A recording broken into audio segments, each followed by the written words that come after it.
shining down on the valley. Hope to be a fly fish till the day that I die. Spring has thawed out the long bitter winter. The water is clear and the skies are blue. I'm standing in the middle of the Beaver Kill River. Might even catch and release one or two. Well, some folks like horses, cats or dogs. Me, I like fishing with a rod and a fly. Yes, fishing is a favorite pastime of mine. If I couldn't do it, I think I would cry. Well, life is good when I'm wading a river. It gets even better when I cast a fly. If I catch a trout, it don't really matter. It's fun just to be here and give it a try. Trout is rising in the far eddy. I make a false cast, then take my aim. If he takes the fly, I feel so much better. And if he doesn't, I'll feel no shame. Stoneflies and caddis and the riffles are plenty. Mayflies courting on fragrant breeze. And cedar wax wings come down from the heaven, wait for their dinner up in the pine trees. The water is cold and my waders leak, and it's raining now on my favorite stream. I'll bear it all, just fish with a feather, so when I sleep I will have a sweet dream. And life is good when I'm wading a river. It gets even better when I cast a fly. If I catch a trout, it don't really matter. It's fun just to be here and give it a try. Oh, ripples and waves, pools and eddies, trout are rising for the mayfly. And the sun is shining down on the valley. Hope to be a fly fish till the day that I die. Yes, I hope to be a fly fish till the day that I die.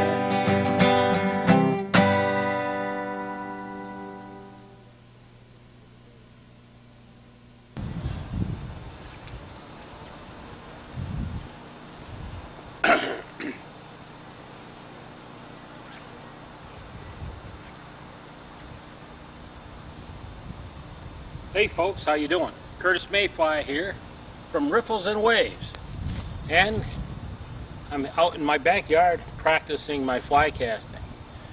Practicing your fly casting before you go to a stream allows you to actually concentrate on fishing when you go fishing.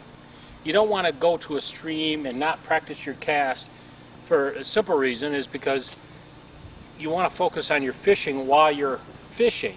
You don't want to be thinking about your cast, like, am I doing it right? You know, 1 o'clock, 11 o'clock. You don't want to be thinking about that stuff while you're on the stream. Okay? When you're on the stream, you want to be fishing. That's what you want to do. So you see a rise, you go after it. You see a rise over there, you go after it. And by knowing your cast and your casting ability, you know what you can go for and what you can't. So practice in your backyard. Now today I'm going to talk about a bunch of different casts, and I've got my Timber Creek Delaware rod here. It's a 9-foot 5-weight rod, and it's very good on the Delaware. I've got an Orvis Bet and Kill large arbor, and I got some weight forward floating line on here matched to the reel. 5-weight line, 5-weight rod. Now some people, in order, when they're beginning, when you first start beginning fly fishing or fly casting, you may want to overweight your rod. What's meant by that is, on a 5-weight rod, you have 6-weight line. Some rod manufacturers will void their warranty if you do that, but I don't think it's a big problem if you use a 5-weight rod and put a 6-weight line on. I don't think you're going to break the rod in casting. And So get your rod set up. Okay, I have backing on here underneath, then I have my fly line. Okay, use a nail knot to attach all that, and we've covered some knots throughout the program here. This is a two-piece rod. As with any fly rod, all the information about the rod is going to be right down here at the base. You have your reel seat, okay? Then you have your ferrule where the two rods go together. You have your stripping guides are down here. These are typical on any kind of spinning rod, basically. Then you have what's called a snake guide. These are fine little wire snake guides. And then up here on the top you have what's called the tip top. Okay? That's the tip of your rod. Now you have your fly line. Okay? So we have our fly line here. And we're going to pull this in. And then on a fly rod you're also going to have, even when you're practicing in your yard, you need a leader. And the tapered leader will help you. It's almost like a kite. When you fly a kite and you don't have a tail, it just doesn't work right. So you're going to want to put a leader on there. Okay? Attach a leader to your line. And then down here on the end, I've got my tippet material on the very end of my tapered leader. The tippet material allows you to change your fly over and over and over again without destroying the length or the integrity of your leader. So that's important to remember. You want to use some tippet material on the end of your leader, and that allows you to tie on several flies. When you get down to a certain point, you retie it with a blood knot down here, or a double surgeon's loop or knot, and then you put more leader on. Then for practicing in your yard, do not use a hook. I don't recommend that at all. It's going to catch on the grass. It may break off and be in the grass, and your cats and pets and things might get hooked on it, or the kids or whatever. So don't use a hook in your backyard. Use a little piece of glow bug yarn tied to the end.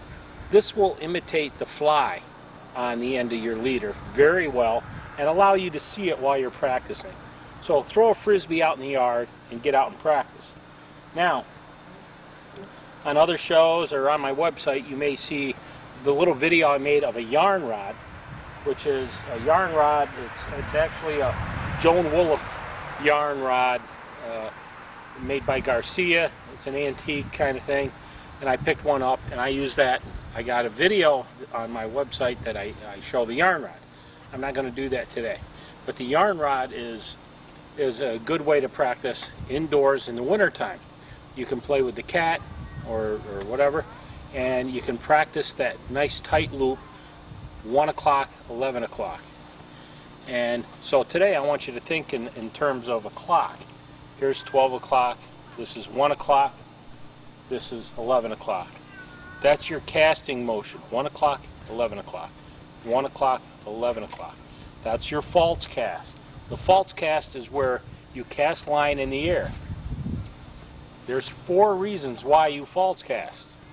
One is quite simply to change your direction.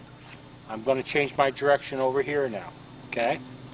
Another thing to do with false casting is you may see a fish rise and he's a little bit too far, so you're going to let some line out on your cast, and when you get it right where you want it, you're going to drop the fly down.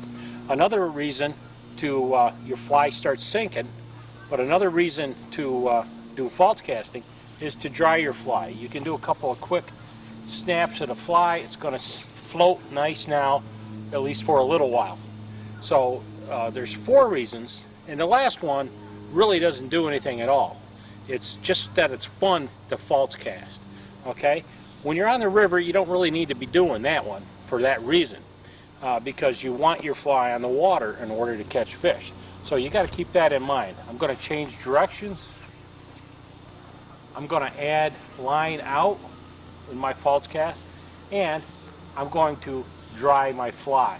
Okay? False casting. And I just hooked the tree. Oh, man.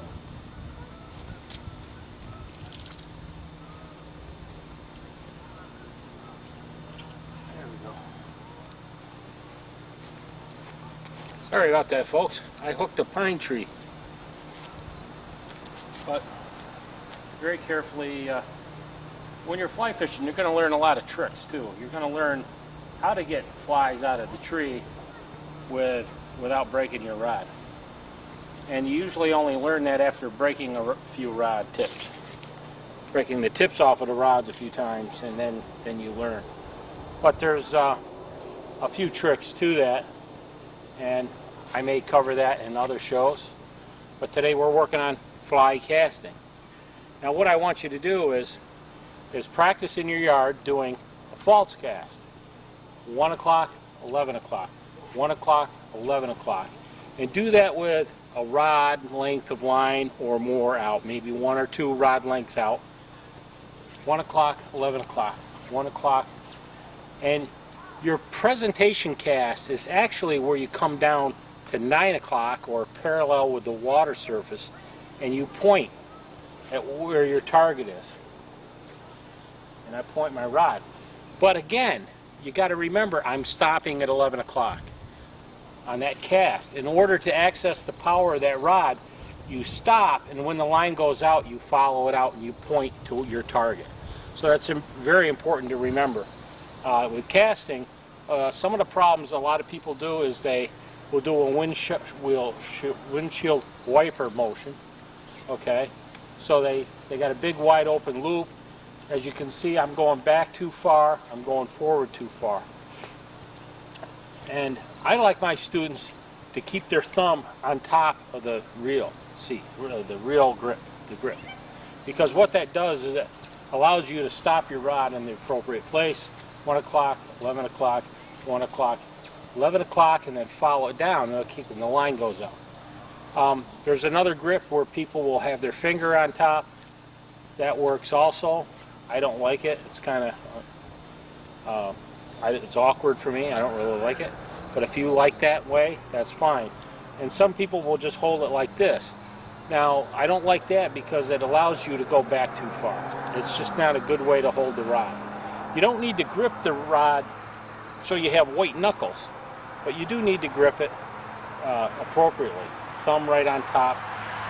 Fairly nicely balanced right there. So keep that in mind. 1 o'clock, 11 o'clock, and then 11 o'clock, but I'm going down to 9 o'clock as the line shoots out. Now, you got to keep in mind, too, that you got to think of what makes a fly rod work.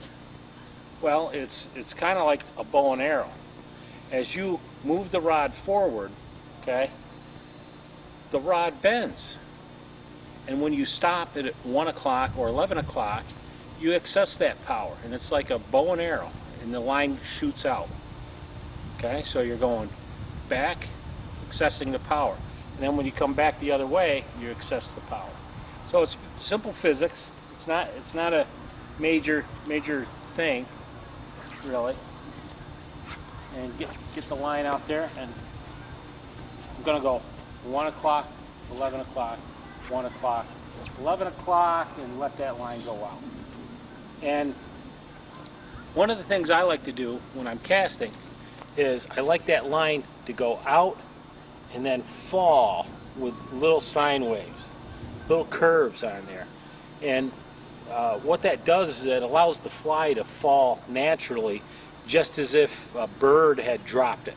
A lot of times you'll see mayflies getting hit by a bird, and they drop it and it falls on the water, it's wounded, and a trout sees that and it takes it. So I like my fly to land like it's natural little bug falling on the water. Okay, so let's practice that. 1 o'clock, 11 o'clock, 1 o'clock, 9 o'clock. Let the line go out. 1 o'clock, 11 o'clock, 1 o'clock.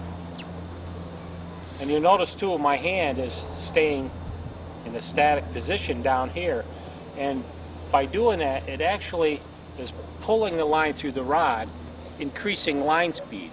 You'll see some people, they try to hold the line up here. This is wrong. I can actually cast better by keeping my hand here, and it actually increases the line speed going through the rod tip there. 1 o'clock, 11 o'clock, 1 o'clock, 11 o'clock, and then down to 9. The line goes up. Okay, LL Bean has a trick that they do, it's like answering your phone. You know, practice whatever works for you. But LL Bean does what's called hello, it's for you. Hello, it's for you. That's a good way to remember the timing, just like you're answering a phone. Bling, bling. Hello, it's for you. Hello, it's for you. And the line goes out in a nice loop. What you want is a nice, tight candy cane type loop in the air.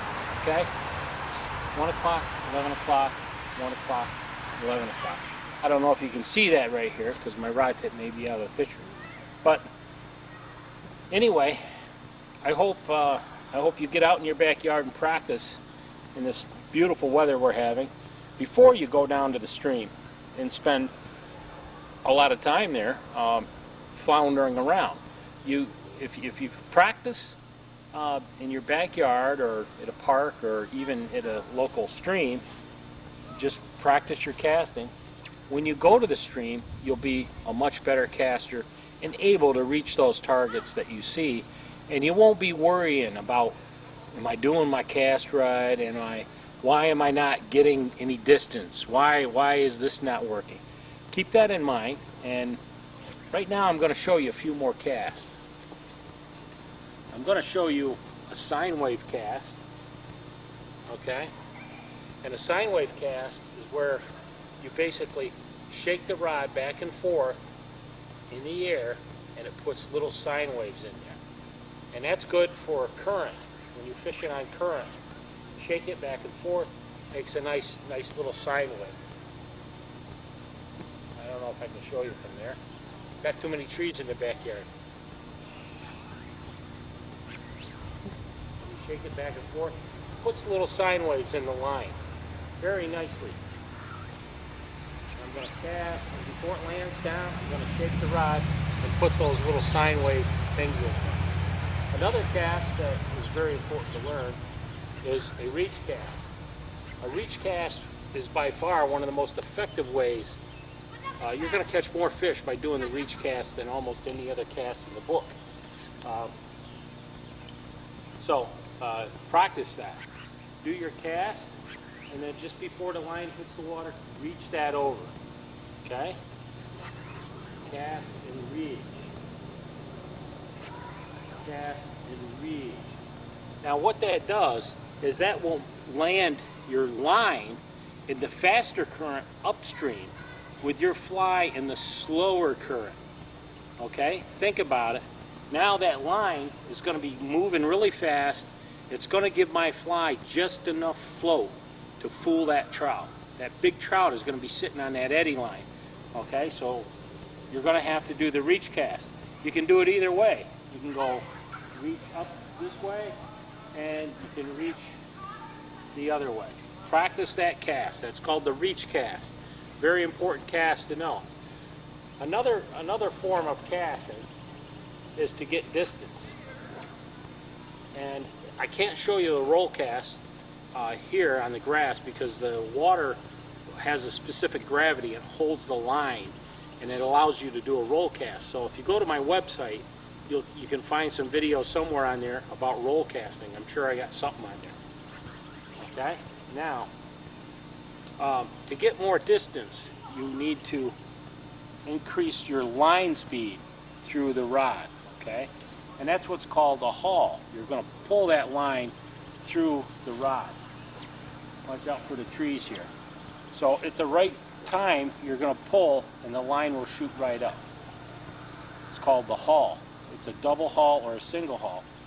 A single haul is where I'm going to just pull once, okay? And I would normally pull on the forward cast and get the line out. A double haul is where I'm going to false cast, I'm going to pull going back and then forward. So what you're doing is you're actually putting more bend in that rod by pulling the line at the right time. It's all about timing, and as soon as that line almost gets to the end, you're going to pull it. You see how that line? All I did was pull the line through the rod, and it almost went whipping by my head. So I'm going to see that. That was just pulling the line causing it to bend, and it shot right by my head. So that's called your double haul, and that's really important to know, because you're on a stream and you got some trees behind you, and you can only false cast this much line, okay, without hooking a tree. But that trout is out there, so I'm going to double haul a few times. That's more than a double, but you can get more line out there, and you build up power in that rod. And again, it's all the bend of the rod. You're going to pick up, and you're putting a bend in the rod. It's not very hard to do, folks. You can cast any rod. You can buy a, this is a $250 rod, and this is one of my best ones. And I guess out at Timber Creek, there's only a few of these left. He's got some 5 weights and some 4 weights out there, and he's selling. And George out there is Timber Creek and out on Route 26 is selling these at I think $175 for the 4 weight, and that comes with a rod tube. And the 5 weight is $185 with a rod tube. He also has a couple of TC3 rods out there on sale. So if you don't have a really good rod, get out there. I happen to also know that at Gander Mountain we have some fairly decent Redington rods and St. Croix rods. So go to Gander Mountain, go to Timber Creek, wherever, get yourself a good quality rod. The reel doesn't have to be real fancy. I just happened to win this in a raffle, okay? The reel just holds the line, okay? And it does help to have good drag system. It does help to have some other features with it, ability to reverse it. But that's not necessary. You can get a cheap Fluger reel and fly fish forever on it. You don't need a fancy reel. Any reel will work fine, okay? The main point here is to get out in your backyard and practice casting, so that it's not May yet right now as I'm taping, but in May is when the hatches are going to start on the Delaware, and by golly, you want to be ready for it. So get out in your backyard, practice. Curtis Mayfly here for Riffles and Waves. I hope I was a little help to you today, and I hope you get out and practice. Fly fishing is a wonderful way to spend an afternoon, and I can't think of anything better to do than to be waist deep in the Delaware River. I mean, that's just an awesome place, beautiful place, and it's one of the best trout fisheries east of the Mississippi.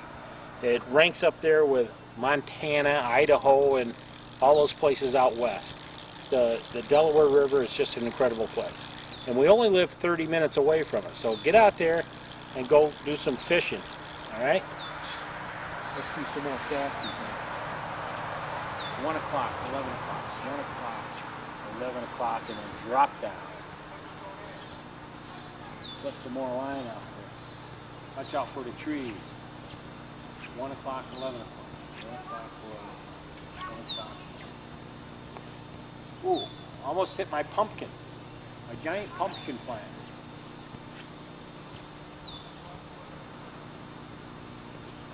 See you on the stream.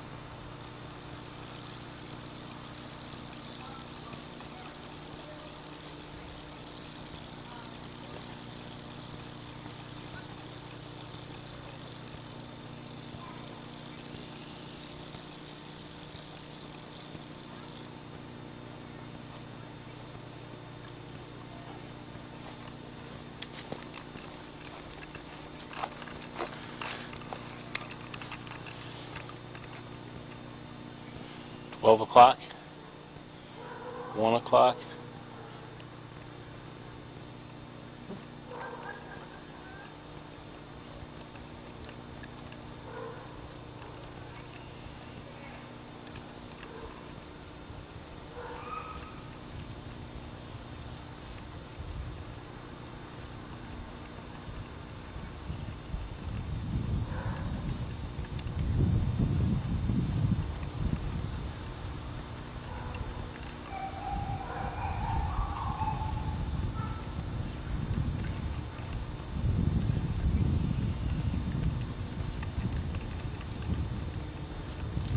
The hills are alive with the sound of music.